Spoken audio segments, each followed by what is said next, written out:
আল্লাহু আকবার,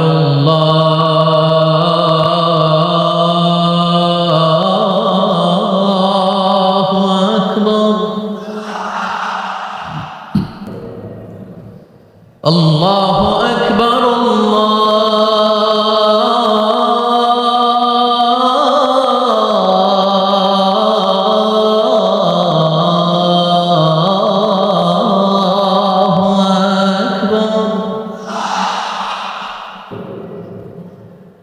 أشهد أن لا إله إلا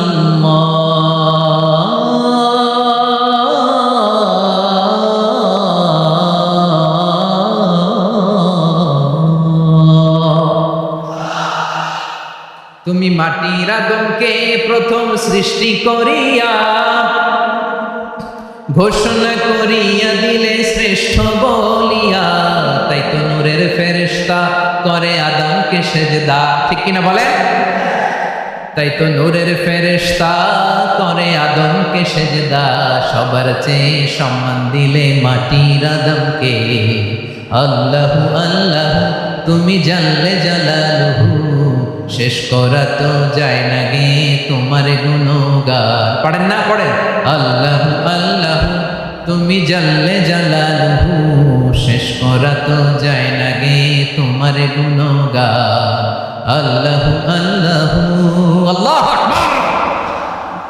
এই দুনিয়া এখন তো আর সেই দুনিয়া নাই, মানুষ নামের মানুষ আছে দুনিয়া বোঝায়, সেই মানুষের ভিড়ে আমার আসল মানুষ না। ঠিক কিনা? আওয়াজ করে বলতে ভয় লাগে। এদেশের আসল পরিচয় কি? ইসলাম দিয়ে আমাদের সংসদ ভবন চলুক, আমরা চাই কি চাই না? বঙ্গভবনে লা ইলাহা ইল্লাল্লাহর পতাকা উড়ুক, আমরা চাই কি চাই না? প্রতিটি জেলা অফিসে, ডিসি অফিসে লা ইলাহার পতাকা ঝুলুক, আমরা চাই কি চাই না? কারা কারা চাই হাত তুলে আল্লাহরে দেখায়।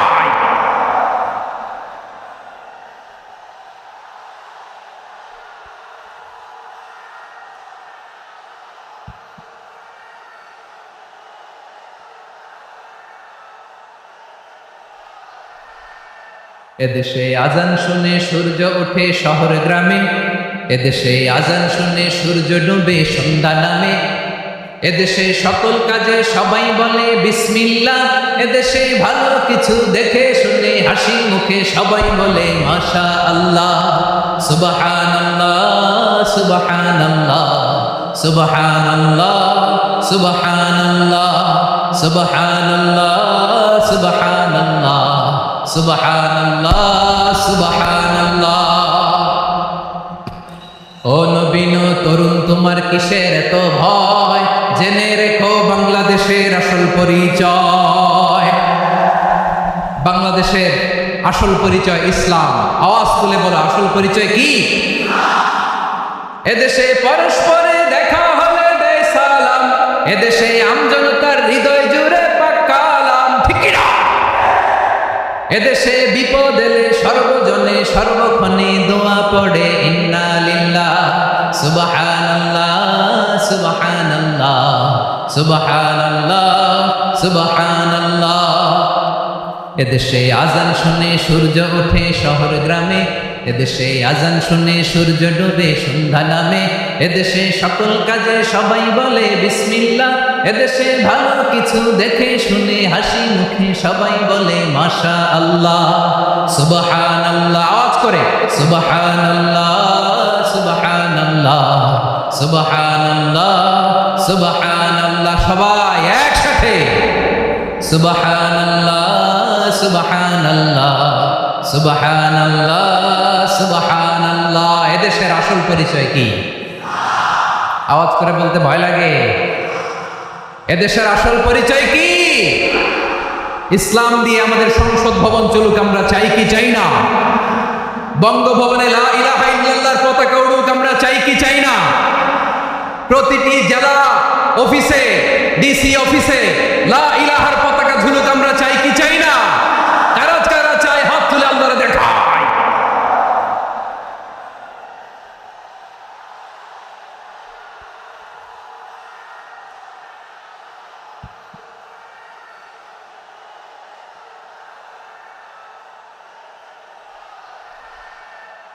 মাশাআল্লাহ, মাশাআল্লাহ, মাশাআল্লাহ, মাশাআল্লাহ। যশোর, আওয়াজ করে বলো, ভালো মানুষ না খারাপ মানুষ? বুঝে বলছে তো? মানুষ ভালো হলে যে কত ভালো। এই মানুষকে যত্ন নিলে, মানুষকে মানুষ বানালে যে সে কি হতে পারে শুনবা? হ্যাঁ, নাকি মোনাজাত দিয়ে দিব? শুনবা?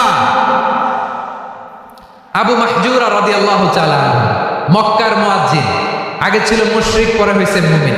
উনি কিভাবে মুমিন হইলেন এই ঘটনাটা একটু আপনাদের শোনাতে চাই। তো আপনাদের তো সময় নাই হাতে। হ্যাঁ, সময় আছে?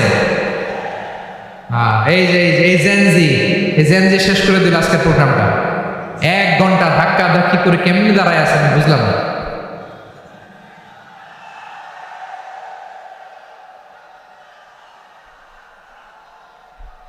না না, তাকবির না, তাকবির না, চুপ করতে হবে। What I need, you stop, just shut up, চুপ।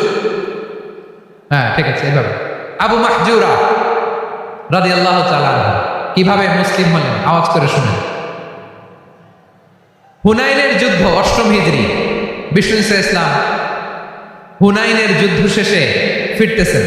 পথিমধ্যে বেলাল রাদিয়াল্লাহু তাআলা আনহু, এই যে আবার কথা, আই রে আল্লাহ রে, এখানে ধাক্কা ধাক্কি কেন? চলে যাও, পেছনে যাও, যাও পেছনে যাও। কি আজীব তামাশা! যেখানে যায় এখানে ধাক্কা ধাক্কি, মারামারি, গায়ের উপরে, কাঁধের উপরে, শাউটিং। অনেক গুরুত্বপূর্ণ কথা পয়েন্ট করে নিয়ে আসি যে বলবো, এই শাউট করার কারণে প্রোগ্রামটাই নষ্ট করে দেয়। আসছে আমার ভালোবাসা দেখাইতে, প্রোগ্রামটাই শেষ করে দিয়ে চলে যায়। স্টপ, আবার কথা বল, স্টপ। হুনাইনের যুদ্ধে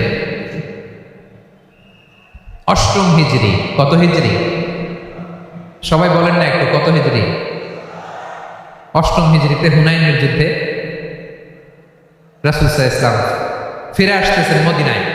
পথিমধ্যে বেলাল রাদিয়াল্লাহু তাআলা আনহু আযান দিচ্ছেন। কি দিচ্ছেন? তো পাশে ছিল মুশরিকদের একটা পল্লী, কিছু মুশরিক তরুণ, কিছু অমুসলিম কিশোর, তারা আযানকে ব্যঙ্গ করতেছে। আমাদের বাংলায় মুখ ভেঙ্গানো বলে আর কি।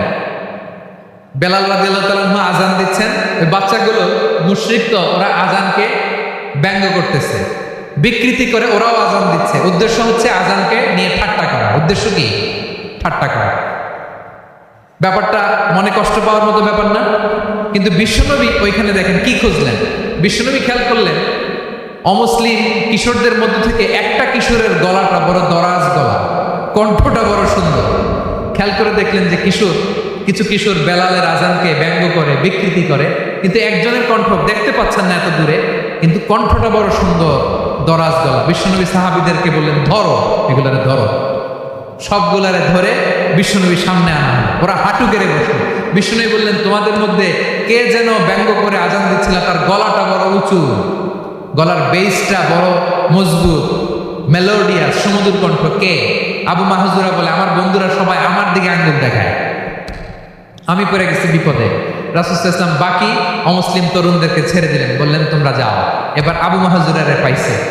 আবু মাহজুরার চুলের মধ্যে হাত দিলেন বিশ্বনবী, মাথায় হাত দিয়ে বললেন, এবার আযান দাও দেখি। আবু মাহজুরা বলে, আমি তো আযান দিতে জানি না, কারণ আমি তো বেলাল একটা শুইনা দিছি, আমার তো মুখস্থ নাই, আমি তো আযান দিতে জানি না। বিশ্বনবী বললেন, জানো না? তাহলে আসো, আমি তোমারে শিখাই দিই। সুবহানাল্লাহ পড়ো। আবু মাহজুরা হাঁটু গেড়ে বসে বিশ্বনবীর মোবারক হাত আবু মাহজুরার চুলের মধ্যে। বিশ্বনবী আযানের মুআল্লিম আবু মাহজুরাকে বলতেছে, ঠিক আছে তোমারে শিখাই দিচ্ছি, আমি যা যা বলবো আমার সাথে সাথে বলো, পারবা? আবু মাহজুরা বলে, পারবো। বিশ্বনবী আযান দিচ্ছেন, মাথায় হাত দিয়ে আল্লাহু আকবার,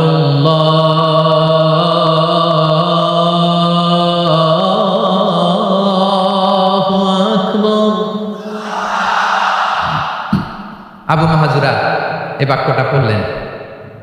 বিশ্বনবী দ্বিতীয় বাক্য পড়তে আরম্ভ করলেন, আল্লাহু আকবার, আল্লাহু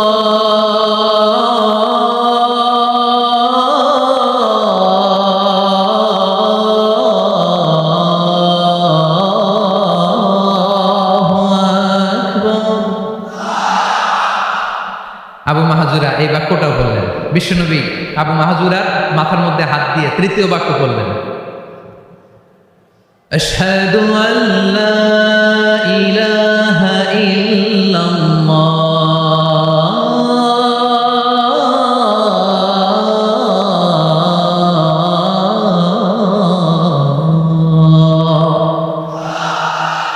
আবু মাহাজুরা তৃতীয় বাক্য পড়লেন। বিশ্বনবী একটা বাক্য পরে আবু মাহাজুরা পরে, বিশ্বনবী পরে আবু মাহাজুরা পরে। আবু মাহাজুরা কিন্তু অমুসলিম, মুশরিক। আবু মাহাজুরা বলে, এক একটা বাক্য পড়ি আমার কলিজাটা গলে ঠান্ডা হয়ে যায়। এতদিন মোহাম্মদকে গালি দিতাম, এখন মোহাম্মদ আমার মাথায় যখন হাত রাখছে আমার সারা শরীর ঠান্ডা হয়ে গেছে। বিশ্বনবী আজান শেখাচ্ছেন, একটা একটা বাক্য পড়ে আবু মাহাজুরাও পড়ে, বিশ্বনবী পড়ে আবু মাহাজুরাও পড়ে। পুরো বাক্যগুলো যখন শেষ, আজান শেষ, আবু মাহাজুরাও যখন পুরো আজান করলেন, আবু মাহাজুরা বললেন, এতদিন মোহাম্মদের চেহারা দেখলে আমার ঘৃণা লাগতো, আজ থেকে মোহাম্মদের চেহারার চেয়ে প্রিয় চেহারা আমার কাছে নাই। আবু মাহাজুরা বললেন, ও মুহাম্মদ, আজানের বাক্য তো আপনি আমার শেখালেন, এখানেই শেষ করবেন না, আপনি আমারে পড়ায় দেন লা ইলাহা ইল্লাল্লাহ মুহাম্মাদুর রাসূলুল্লাহ সাল্লাল্লাহু আলাইহি ওয়াসাল্লাম। বিশ্বনবীর সাথে দাঁড়িয়ে উনি শাহাদা পড়ে মুসলমান হয়ে গেলেন। এবার আবু মাহাজুরা বলে, ইয়া রাসূলুল্লাহ, ইয়া হাবিবাল্লাহ, আমি মুমিন হয়েছি, মুসলমান হয়েছি, আপনার কাছ থেকে আজান শিখার সৌভাগ্য আমি লাভ করেছি নবী। আমার কণ্ঠের বড় তারিফ করেছেন, আপনি আমার আজানকে আপনি পছন্দ করেছেন। একটা জিনিস আপনার কাছে চাই, আপনি আমাকে মক্কার মসজিদুল হারামের মুয়াজ্জিন হিসেবে অ্যাপয়েন্ট করে দেন। বিষ্ণু ইসলাম বললেন, যাও আবু মাহজুরা, আমি তোমাকে পৃথিবীর শ্রেষ্ঠতম মসজিদ মক্কার মসজিদুল হারামের মুয়াজ্জিন হিসেবে অ্যাপয়েন্ট করে দিলেন। দেখছেন কিভাবে ট্যালেন্ট হান্টিং করতে হয়, কিভাবে হিউম্যান রিসোর্স মানব সম্পদকে ব্যবহার করতে হয়। আসছিল আজানকে ভেঙাইতে, আসছিল কেন? আজানকে ব্যঙ্গ করার জন্য, বিকৃত করার জন্য। আজানকে বিকৃত করতে যে ইসলামের সবচেয়ে শ্রেষ্ঠ মসজিদের মুয়াজ্জিন হয়ে গেল। পড়েন সুবহানাল্লাহ। হযরত আবু মাহজুরা রাদিয়াল্লাহু তাআলা আনহু ওনার এই সুরলিত কণ্ঠ ব্যবহার করে মসজিদুল হারামে এত সুন্দর করে আল্লাহু আকবার বলে আজান দিতেন। মানুষগুলোর, মুসল্লিগুলোর, মক্কাবাসীর হৃদয়কে তিনি বিগলিত করে দিতেন, মানুষের হৃদয়কে ঠান্ডা হয়ে যেত। শুধু এখানেই শেষ না আমার যশোরের ভাইয়েরা, বিশ্বনবী যখন সাইয়েদনা আবু মাহজুরা রাদিয়াল্লাহু তাআলা আনহুকে আজান শিখাচ্ছিলেন, বলেন তো বিশ্বনবীর হাতটা কোথায় ছিল? আবু মাহজুরার মাথার সামনে, এই চুলের উপরে ছিল। আবু মাহজুরা ওই স্মৃতিটাকে ধারণ করবার জন্য, ওই স্মৃতিকে বহন করার জন্য বিশ্বনবীর মোবারক হাত আবু মাহজুরার কপালের চুলের যেই জায়গায় লেগেছে, মৃত্যুর আগের দিন পর্যন্ত আবু মাহজুরা মাথার ওই চুলে কোনোদিন ছুরি আর কামার লাগায় না, সেখানে কেচি লাগায় নাই, চুলের মধ্যে খুর লাগায় নাই। আবু মাহজুরা ডান দিকের চুল কাটতো, বাম দিকের চুল কাটতো, পেছনের চুল কাটতো, সামনের চুল কাটতো না। আবু মাহজুরা রাদিয়াল্লাহু তাআলা আনহুর সামনের চুলগুলো বড় হতে হতে যখন এত বড় হয়ে যায়, তিনি চুলগুলো পেঁচিয়ে মাথার মধ্যে রাখতেন, তারপরে তিনি পাগড়ি পরতেন। সবাই জিজ্ঞেস করতো, আবু মাহজুরা, এটা আবার কেমন স্টাইল? দেখতে তোমার কি বিদঘুটে লাগে? কেমন অড লাগে? কেমন খারাপ দেখা যায়? মক্কায় এমন কোন মানুষ তো দেখি নাই, ডানে চুল কাটে, বায়ে চুল কাটে, পেছনে চুল কাটে, সামনে কাটে না। ওরে আবু মাহজুরা, কেমন দেখা যায় তোমারে? তুমি সামনের চুল কাটো না কেন? আবু মাহজুরা বলে, আমি হাঁটু গেড়ে পেয়ারা নবীর সামনে বসেছিলাম, আমার এই মাথার চুলের মধ্যে মুবারক হাত লাগিয়ে বিশ্বনবী নিজে আমাকে আজানের প্রতিটা বাক্য শিক্ষা দিয়েছেন। বিশ্বনবীর মোবারক হাত, পবিত্র হাত আমার মাথার চুলের যে জায়গায় লেগেছে, আমি চাই ওই চুলগুলা নিয়ে আমি আমার কবরের ভিতরে যাব। সাইয়েদনা আবু মাহজুরা রাদিয়াল্লাহু তাআলা আনহু ইন্তেকালের আগের পর্যন্ত মাথার সামনের চুলগুলা কাটে নাই, মাথার সামনের চুল তিনি কাটেন নাই। সুবহানাল্লাহ বিহামদি। কেমন ভালোবাসতেন বিশ্বনবী সাহাবীদেরকে, সাহাবারা কেমন ভালোবাসতেন বিশ্বনবীকে। সামনের চুলগুলো বড় হতে হতে এত বড় ছিল, পেঁচিয়ে রেখে পাগড়ি করতেন, কাটতেন না। নবীর হাত লেগেছিল, সুবহানাল্লাহ পড়ে। তাহলে what is the lesson? Moral of the story কি? মোরাল অফ দ্য স্টোরি হচ্ছে, আসছিল আজানকে ব্যঙ্গ করার জন্য, বিকৃত করার জন্য, হয়ে গেল মসজিদুল হারামের মুয়াজ্জিন। দেখেন বিশ্বনবী একটা খারাপ সিচুয়েশনের মধ্যে থেকে কি ভালো জিনিস বের করে আনেন। আমি যে শুরুতে বলেছি কিভাবে তিনি হিউম্যান রিসোর্সকে ডেভেলপ করেছেন, ম্যানেজ করেছেন।